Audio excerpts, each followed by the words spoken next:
hopefully when you're playing zombies, you can feel every discipline's love for the mode itself coming through. I'm a bit hippie in that way. I feel like if people are loving what they're doing, then you feel it on the receiving end. So that's what we endeavor to do on zombies all the time. Well, speaking of the community, I know we've got some. I think we've got a video question from a Facebook fan over at the E3 Hall that wanted to ask you something about that. So we want to take a look now at the video question from a fan on Facebook. So my question is basically, will any of the previous Zombies lore tie in to the new game? Any of the story continuation or even references to the existing lore, since it was such a great story? Wonderful question. Yes, that'll be tied into Blood of the Dead. Okay. So Blood of the Dead carries on that story. That was easy. I got away with that one. I thought that was going to be a hard one. With a whole map of theories, like asking you to confirm X, Y, and Z on the timeline. Yeah. Blood is. I won't say anything more on where that fits in, but it's. Yes, it's carrying on that story. Yeah. Awesome. All right. I think we have another one. Second question. Fan over at the convention center. Hi, I was wondering if you ever see yourself introducing zombies into the Battle Royale mode as something that might distinguish you from other games that are coming out with Battle Royale modes. All right, get some Blackout scoop. Here we go. Don't tell Vaughn. Oof. I'm going to use my catch-all answer, which is never say never. Yes. I think when they revealed, he was sort of saying pretty much everything in the world of Black Ops somehow will factor in. Well, yeah, I mean, the kind of, obviously our characters, and we showed that on our reveal. Yeah. Locations may also make an appearance there. So there's already kind of a certain level of it, but who knows how that goes. Are you? I mean, how involved are you in sort of? Blackout, like obviously you got a lot to do, but that's something that... We're actually staying focused all on our dedicated zombie side. We have dedicated teams for each one of these things. So the maps we're doing for launch, which obviously there's 4 maps there, plus a DLC season coming down the road, we got more than enough to focus on in that.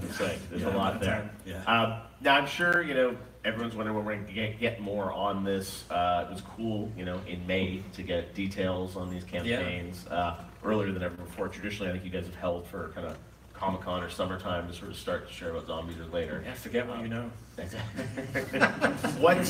my marketing line.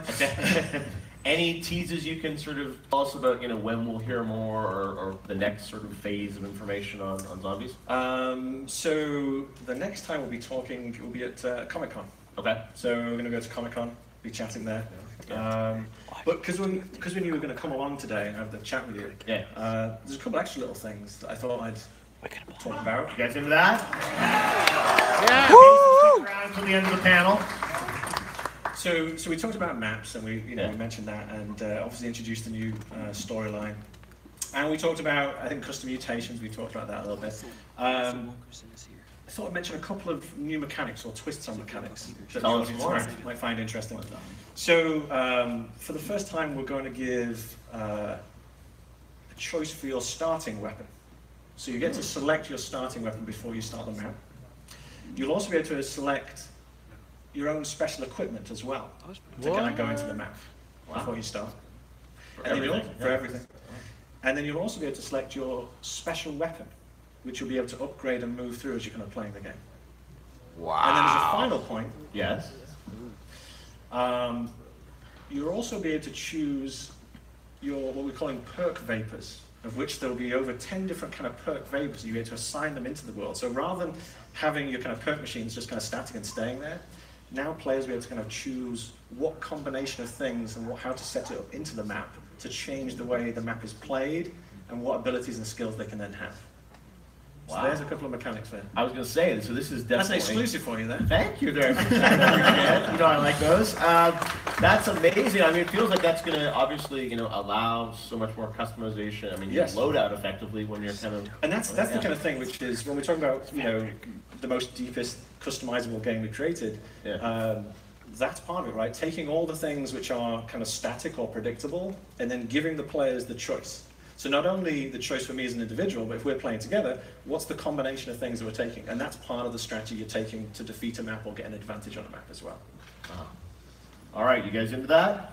Yeah. Woo! All right, well, we will see more, it sounds like, at Comic-Con about that. And gotta say, you know, an incredible reveal for Black Ops 4. I know how hard everyone at Treyarch worked to, you know, put all that content together, an hour of stuff, and you know, we don't even know that much about Blackout yet. But I saw Vaughn and Bunting the other day on the YouTube show, and they're like, no more hints. But I think they talked about ballistics of weapons and how, you know, but that's about all we got. So it's amazing to see what you guys are putting together, and we can't wait to see more and play it this October. Give it up to the guys from Treyarch. Black Ops 4. Awesome. Thanks, guys. We'll be right back. Yeah.